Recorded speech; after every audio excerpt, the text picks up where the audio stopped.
ये कहानी है चंबल की, जहाँ पर कुछ आदिवासी रहा करते थे, जिसमें से एक कुमार का परिवार भी था। इसमें कुमार की पत्नी बिंदी और उसकी बेटी कुमकुम उसके साथ रहा करते। वो लोग बहुत गरीब थे, जंगल में लकड़ियाँ काट कर अपना गुजारा करते। लेकिन कुमकुम रोजाना खड़ी हुई अपने घर से स्कूल जाती हुई लड़कियों को देखती और फिर एक दिन, माँ। हाँ बेटा, क्या हुआ? माँ, मुझे भी स्कूल जाना है।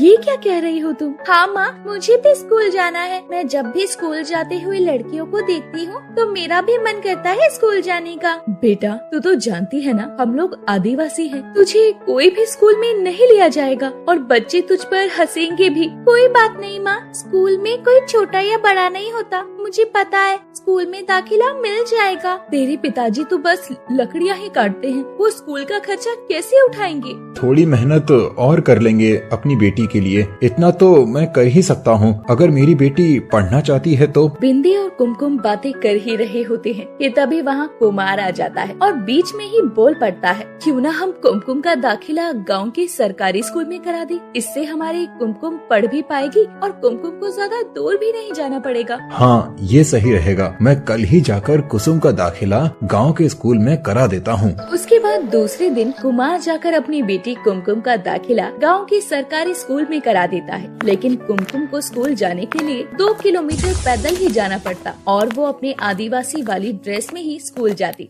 जैसे ही कुमकुम अपनी क्लास के दरवाजे पर पहुंचती है, सभी बच्चे उसे देखकर हंसने लगते हैं और क्लास में एक टीचर पढ़ा रही थी और वो बोलती है, मैं अंदर आ सकती हूँ मैम? क्लास के सभी बच्चे कुमकुम को देखकर हंस रहे होते हैं। तो उसमें से एक लड़की, जिसका नाम शीतल होता है, वो बोलती है, मैम, बाहर से पेड़ पौधे अंदर आ रहे हैं, अब वो भी हमारे साथ पढ़ेंगे क्या? क्लास के सभी बच्चे जोर जोर से हंसने लगते हैं। सभी बच्चे चुप हो जाओ। टीचर के ऐसा बोलने पर सभी बच्चे चुप हो जाते हैं। आओ बेटा, अंदर आओ। तुम कुमकुम हो ना? जी मैम, मैं कुमकुम हूँ। जाओ, जाकर सीट पर बैठ जाओ। जी मैम। उसके बाद कुमकुम सीट पर बैठने जाने लगती है और वो सबसे पीछे वाली सीट पर जाकर बैठ जाती है। थोड़ी देर के बाद लंच हो जाता है और सभी बच्चे कुमकुम को घेर कर खड़े हो जाते हैं। उसमें से शीतल बोलती है, पत्तों वाली लड़की, कहाँ जा रही हो? सुनो ना हमारी बात। मुझे कुछ नहीं सुनना, मुझे जाने दो। ऐसा बोलकर कुमकुम वहाँ से जाने लगती है, पर बच्चे उसे वहाँ से जाने नहीं देते और सभी मजाक बनाने लगते हैं। सभी उसके बाल तो कभी कपड़ों को हाथ लगा रहे होते हैं। वैसे तुम्हारा नाम क्या है? मेरा नाम कुमकुम है। तुम्हारी इस ड्रेस में तो तुम्हें गर्मी भी नहीं लगती होगी? हाँ, नहीं लगती। शीतल कुमकुम से अजीब सवाल कर रही होती है कि तभी वहाँ उसकी सहेली डिम्पल बोलती है, ये तो तूने सही कहा शीतल, तू सही बोल रही है। कुमकुम को गर्मी नहीं लगती होगी इस ड्रेस में। लेकिन कुमकुम, अगर तुम्हारी ये ड्रेस फट जाती होगी तो तुम क्या करती होगी? अरे क्या करती होगी का क्या मतलब? और पत्ते जोड़ लेती होगी। वैसे कुमकुम, अगर तुम्हारे पीछे कोई बकरी लग गई तो तुम क्या करोगी? कुमकुम मजाक का बुरा नहीं मानती और चुपचाप से वहाँ से चली जाती है। फिर स्कूल की छुट्टी हो जाती है और उसे घर जाने के लिए 2 किलोमीटर पैदल चलकर घर जाना पड़ता है। घर पहुँचते पहुँचते वो पसीने से लथपथ हो जाती है। ये देखकर उसकी माँ बोलती है, अरे कुमकुम बेटा, तुम इतनी मुसीबत में पड़ गई हो इस स्कूल के चक्कर में। माँ, मुसीबत नहीं, ये तो पढ़ाई है। कितने आराम से घर पर रह रही थी तुम और अब इतनी दूर पैदल चलकर जाना पड़ता है तुम्हें। माँ, मेरी मेहनत एक दिन जरूर रंग लाएगी। हाँ बेटा, बिल्कुल, मुझे तुम पर पूरा भरोसा है। अपने पिता के मुँह से ये बोल सुनकर कुमकुम को और हौसला मिल जाता है और वो अपनी पढ़ाई में बहुत मेहनत करती है और किसी की बात का कोई बुरा नहीं मानती। ऐसे ही दिन बीतते जाते हैं और फिर एक दिन वो अपनी क्लास में जाती है तो ब्लैक बोर्ड को देखते ही उस पर बच्चों ने कुमकुम की तस्वीर बना रखी थी, जिसके पीछे एक बकरी पड़ी हुई थी। लेकिन कुमकुम कुछ नहीं बोलती और उस तस्वीर को साफ कर देती है। अरे कुमकुम, ये क्या कर रही हो तुम? क्या हुआ तुम्हें? तुम्हारी फोटो पसंद नहीं आई क्या?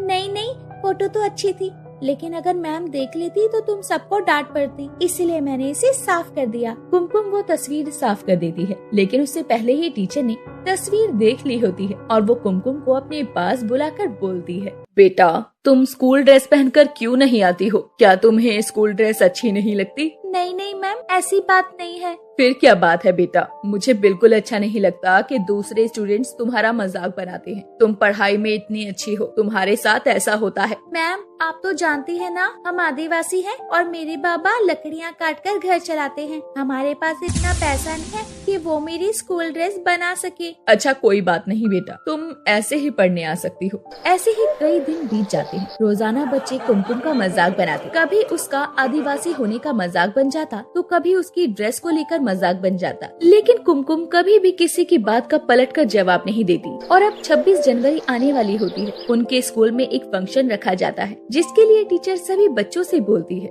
सुनो सभी बच्चे सुनो, हमारे स्कूल में गणतंत्र दिवस मनाया जाएगा। उस दिन एक कंपटीशन रखा जाएगा जिसमें सभी बच्चों को ड्राइंग बनाकर लानी है। ठीक है मैम।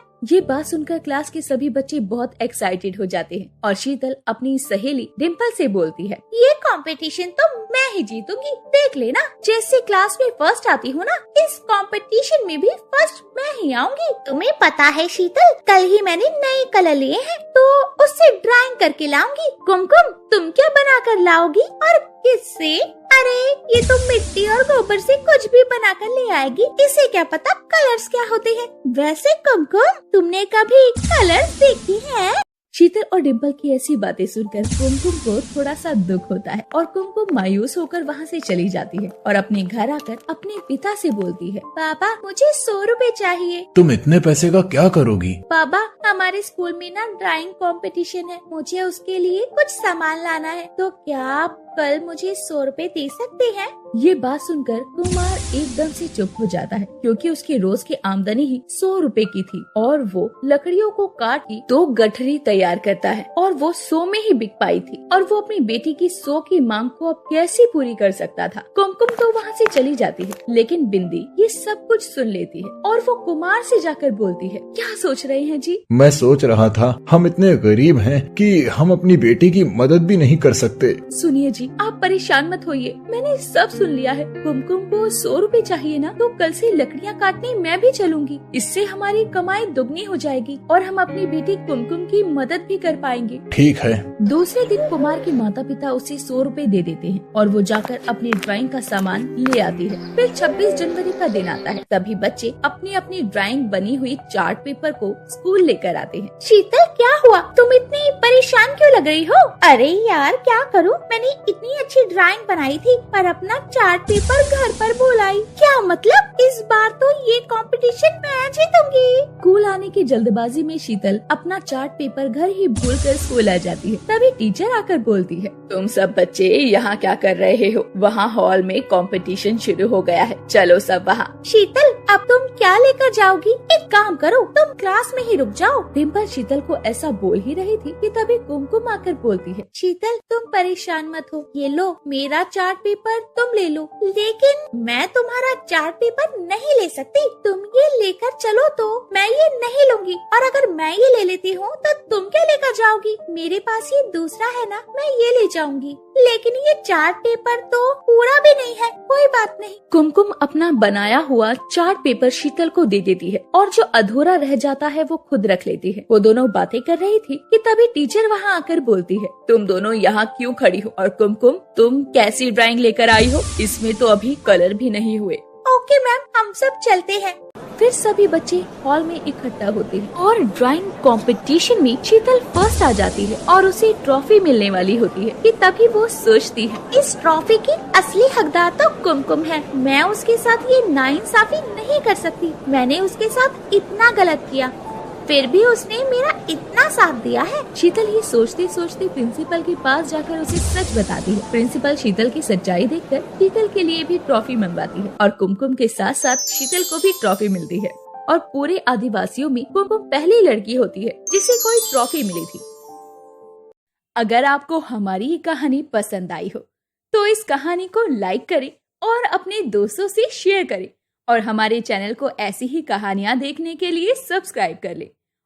ये कहानी है सोनपुर नाम के एक छोटे से शहर की, जहाँ पर रोहन नाम का एक लड़का अपने माता पिता के साथ रहा करता था। रोहन अभी सिर्फ 13 साल का ही हुआ था और रोहन पढ़ाई में भी अच्छा नहीं था। वो अक्सर पढ़ाई के लिए मार खाया करता था। रोहन कहाँ पर हो? अभी आया पापा जी। रोहन बच्चों के साथ अपने घर के बाहर खेल रहा होता है। तभी उसके पापा उसे आवाज देते हैं और रोहन कभी भी एक आवाज लगाने पर घर नहीं पहुँचता था। अरे रोहन के पापा, आपको तो पता ही है ना, रोहन कभी भी एक आवाज पर नहीं आता है। मैं बुलाती हूँ रोहन को। रोहन जल्दी आ जाओ, तुम्हारे पापा बुला रहे हैं। अपनी मम्मी की ये बात सुनकर रोहन अपने घर में आता है और देखता है पापा बहुत गुस्से में है। जी पापा, आपने मुझे बुलाया? पापा के बच्चे, ये बताओ तुमने हमें क्लास के टेस्ट दिखाए? कितने नंबर आए हैं तुम्हारे? वो पापा, मैं दिखाने ही वाला था। कब दिखाने वाले थे? जब ईयर निकल जाती। पापा मैं अभी लाता हूँ। आप छोड़ भी दीजिए, अभी तो बच्चा है, ट्यूशन से आया था और एकदम ही आपने बुला लिया। ये सब तुम्हारे लाड प्यार का नतीजा है। तभी रोहन अपना टेस्ट निकाल कर लाता है, जिसमें उसके 20 में से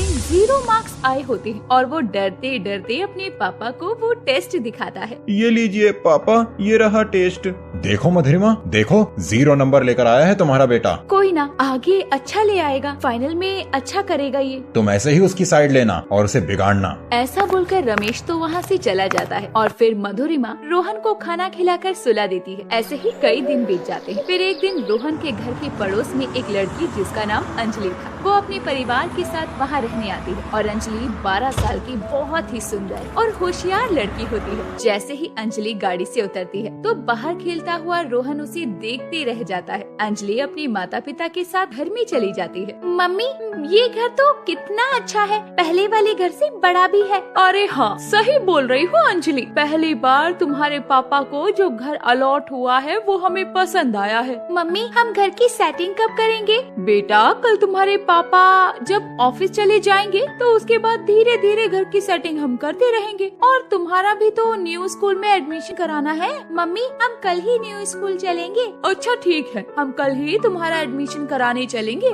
ऐसे ही दिन बीतते हैं और अंजलि आते जाते रोहन को देखती है। अक्सर रोहन अंजलि को देखकर एक ही जगह पर रुक जाया करता। फिर अंजलि भी उसी स्कूल में पहुंच जाती है जहां पर रोहन पढ़ता था और स्कूल में रोहन अंजलि को देखकर बहुत खुश हो जाता और वो दोनों एक ही क्लास में पढ़ते हैं। रोहन को देखकर अंजलि कहती है, तुम तो वही हो ना जो हमारे पड़ोस के घर में रहते हो? तुम्हारा नाम क्या है? हाँ, मैं वही हूँ जो तुम्हारे पड़ोस में रहता है। मेरा नाम रोहन है। वो दोनों बातें कर रहे होते हैं कि तभी क्लास की टीचर आती है और सभी बच्चे अपनी अपनी सीटों पर जाकर बैठ जाते हैं और उसके बाद टीचर बोलती है, बच्चों इनसे मिलो, ये है अंजलि, हमारी क्लास में न्यू स्टूडेंट है, कौन इसका फ्रेंड बनना चाहेगा? टीचर की ये बात सुनकर सभी बच्चे अपना अपना हाथ ऊपर कर लेते हैं, लेकिन रोहन अंदर ही अंदर खुश हो रहा था और हाथ ऊपर नहीं करता। और टीचर अंजलि से पूछती है, बेटा तुम कहाँ से आती हो? तुम क्लास में किसी को जानती हो? मैम, मैं रोहन को जानती हूँ, मेरा घर इसी के पड़ोस में है। बेटा, रोहन तो खुद ही अपना काम पूरा नहीं करता, तुम तो उसके घर के पास रहकर भी काम पूरा नहीं कर पाओगी। ये बात सुनकर सभी बच्चे रोहन की तरफ देखकर हंसने लगते हैं और ऐसे ही कई दिन बीत जाते हैं। रोहन और अंजलि फिर एक दूसरे की तरफ आकर्षित होने लगते हैं, लेकिन प्रपोज करने की हिम्मत किसी में नहीं होती। फिर एक दिन अंजलि रोहन के घर आती है। रोहन, रोहन। अंजलि की आवाज सुनकर रोहन की मम्मी मधुरिमा बाहर आती है और पूछती है, क्या हुआ बेटा, रोहन ने कुछ बदमाशी की? नहीं नहीं आंटी, मैं तो रोहन से कॉपी लेने आई थी। अच्छा, तुम कॉपी लेने आई हो? रोहन अभी तो घर पे नहीं है। कोई बात नहीं, मैं स्कूल में ही कॉपी ले लूंगी। तुम दोनों सेम क्लास में पढ़ते हो? हाँ जी आंटी जी, अगर रोहन आए ना तो आप उसे बता देना कि अंजलि कॉपी लेने आई थी। ठीक है बेटा, बता दूंगी। उसके बाद अंजलि वहाँ से चली जाती है और जब रोहन घर आता है तो मधुरिमा उसे बताती है, बेटा कोई अंजलि आई थी घर पर। सच में अंजलि आई थी? अंजलि का नाम सुनते ही रोहन के चेहरे पर एक लाली छा जाती है और वो बहुत खुश हो जाता है, पर वो अपनी मम्मी को पता नहीं चलने दे सकता था, इसीलिए वो फिर बोलता है, क्यों आई थी वो यहाँ? वो तो कॉपी लेने आई थी बेटा, तुम बताओ उसका नाम सुनते ही तुम इतने खुश क्यों हो रहे हो? नहीं मम्मी, ऐसी कोई बात नहीं है, मैं खुश क्यों होऊंगा? ऐसा बोलकर रोहन चला जाता है और दूसरे दिन वो अंजलि से पूछने की कोशिश करता है, लेकिन वो पूछ नहीं पाता। फिर वो अपने दोस्त चिंटू के साथ, जो उन्हीं की क्लास में पढ़ता था, उसे अपने साथ अंजलि के पास ले जाता है। वहाँ जाकर पुच्चू खड़ा हो जाता है। तभी चिंटू बोलता है, अरे अंजलि, तुम रोहन के घर क्यों गई थी? इतनी देर से ये यही पूछने आया था और बोल नहीं पा रहा। अरे मैं बोल ही रहा था, बोलने ही नहीं दिया तुमने। वो मैं रोहन के घर कॉपी लेने गई थी। ठीक है, मैं देता हूँ कॉपी। ये बोलकर रोहन चिंटू को वहाँ से ले जाता है और अपने बैग से कॉपी निकालने लगता है। तभी चिंटू बोलता है, अब यही सही मौका है, अपनी कॉपी के पीछे लिख दे अपने दिल की बात। वन भाई, ये तो तू सही बोल रहा है। चल मैं उसे लिख देता हूँ, पर वो पढ़ेगी? तू लिख कर देख, अगर पसंद करती होगी तो हाँ जरूर करेगी। चिंटू के कहने पर रोहन अपनी कॉपी के पीछे वाले पन्ने पर दिल बनाकर आई लव यू लिख देता है और जाकर अंजलि को कॉपी दे देता है। फिर शाम को अंजलि जब उस कॉपी में से काम कर रही होती है, तभी वो लास्ट का पन्ना खोल कर देखती है तो उस पर आई लव यू लिखा होता है। ये देखकर वो शर्मा जाती है। फिर वो भी आई लव यू टू लिखकर दे देती है। दूसरे दिन जाकर वो रोहन को कॉपी देती हुई बोलती है, थैंक यू रोहन, ये लो तुम्हारी कॉपी और तुम्हारा रिप्लाई भी मैंने लिख दिया है। ये सुनकर रोहन जल्दी से अब कॉपी का पीछे वाला पेज खोलता है जिस पर आई लव यू टू लिखा होता है। इस तरह उनके प्यार की कहानी शुरू हो जाती है। वो दोनों स्कूल में पूरे दिन साथ रहने लगे हैं, लंच साथ में करते, घर जाते भी तो साथ साथ जाते और साथ ही खेला करते। ऐसे ही धीरे धीरे वो लोग करीब आने लगते हैं। दूसरे दिन क्लास में सभी बच्चे खेल रहे होते हैं। रोहन अंजलि की मांग में सबके सामने सिंदूर भर देता है। तभी उनकी क्लास की टीचर आ जाती है और वो ये सब देखकर कहती है, अरे ये सब क्या है? तुम दोनों अभी इतने छोटे हो और ये सब काम कर रहे हो, तुम्हारे पेरेंट्स को बुलाना पड़ेगा। इसके बाद टीचर दोनों के पेरेंट्स को बुलाती है और अंजलि की मम्मी और रोहन के पापा वहाँ आ जाते हैं और ये सब देखकर रोहन के पापा गुस्से में, अभी बड़े हुए नहीं, पढ़ पाते नहीं हो और प्रेम कहानी बनाओगे? अंजलि, मुझे तुझसे ये उम्मीद नहीं थी। आप लोग कुछ भी कहिए, हम दोनों एक दूसरे से प्यार करते हैं और एक दूसरे के बिना जी नहीं सकते। हाँ पापा, अंजलि बिल्कुल सही कह रही है, हम दोनों एक दूसरे से बहुत प्यार करते हैं। तू घर चल, फिर मैं तुझे बताता हूँ प्यार करने का नतीजा क्या होता है। सबके समझाने पर अंजलि की मम्मी करिश्मा रोहन के पापा को समझाने लगती है, देखो भाई साहब, अगर ये बच्चे प्यार करते हैं तो हम इनकी शादी कर देंगे, लेकिन इन्हें इसके लिए अच्छे से पढ़ाई करनी होगी। जब ये बड़े हो जाएंगे तो हम इनकी शादी कर देंगे। अगर बहन जी आपको कोई आपत्ति नहीं है तो हमें भी नहीं है, लेकिन उसके लिए इन्हें अच्छे नंबर लाने होंगे। हाँ अंकल, हम अच्छे नंबर लाएंगे। उसके बाद से अंजलि और रोहन दोनों ही पढ़ाई में एक दूसरे की मदद करने लगते हैं और बहुत मन लगाकर पढ़ते हैं, जिससे उन दोनों के ही क्लास में अब अच्छे मार्क्स आने लगते हैं।